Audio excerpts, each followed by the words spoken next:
Il s'agit d'un arrêt de rejet dont je rappelle les enjeux d'une bonne lecture. Il faut tout d'abord comprendre les contestations faites par la partie demanderesse et analyser la manière dont la Cour de cassation entend que la loi s'applique.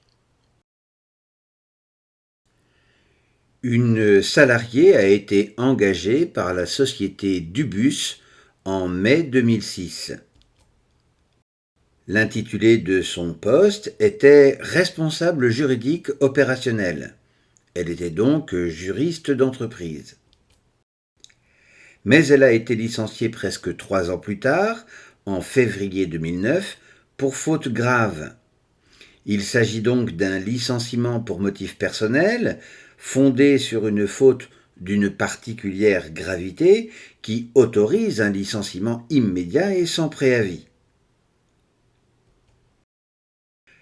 La salariée a donc assigné son employeur devant le conseil de prud'homme, car elle conteste le motif même du licenciement. Elle estime donc n'avoir commis aucune faute grave. Elle demande donc des dommages et intérêts car elle estime son licenciement sans cause réelle ou sérieuse. Elle réclame d'autres dommages et intérêts encore en raison de la faute de l'employeur qui n'aurait pas respecté le contrat de travail qui le liait avec elle.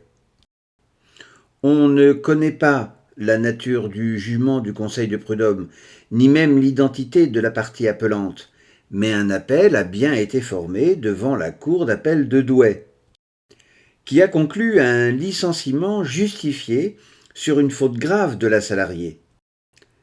Celle-ci se pourvoit donc en cassation. Le premier argument développé par la salariée est basé sur la notion même de faute au regard du droit des contrats. En effet, une faute est la mauvaise exécution des obligations dont une partie a la charge. La salariée soutient que dans la mesure où aucun profil de poste ne lui a été présenté, elle ne peut pas connaître l'étendue ou la nature de ses obligations contractuelles. Pas plus que la cour d'appel ne saurait donc dire en quoi ces obligations ont été violées ou mal respectées, puisqu'elles n'ont pas été définies par l'employeur ou le contrat. Le quatrième argument est basé sur le caractère fautif ou non des connexions Internet réalisées par les salariés sur leur temps de travail et dans leur entreprise. Il fait valoir une jurisprudence constante selon laquelle celles-ci ne sont sanctionnables que si elles sont excessives, c'est-à-dire que le salarié y consacrerait trop de temps.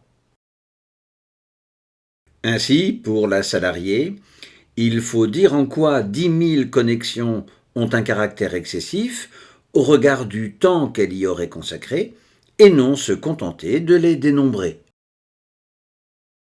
Pour résumer, l'argumentation de la salariée est la suivante. Afin de retenir une faute grave, il faut dire en quoi les obligations contractuelles n'ont pas été respectées, ce qui n'a pas été fait par les juges d'appel. Et les connexions Internet d'un salarié ne sont sanctionnables non pas en raison de leur nombre, comme le pensent les juges d'appel, mais bien en raison du temps excessif qui consacre le ou la salariée.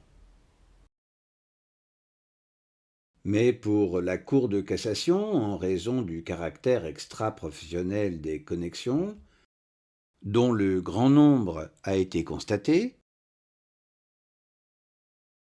quand bien même il n'aurait pas été défini de profil de poste,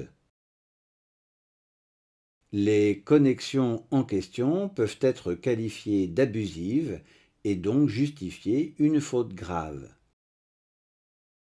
La Cour de cassation admet donc que le caractère extra-professionnel et le nombre de connexions au réseau Internet peuvent en soi, en tant que tels, constituer une faute grave. Elle valide ainsi la décision de la Cour d'appel en rejetant l'argumentation de la salariée.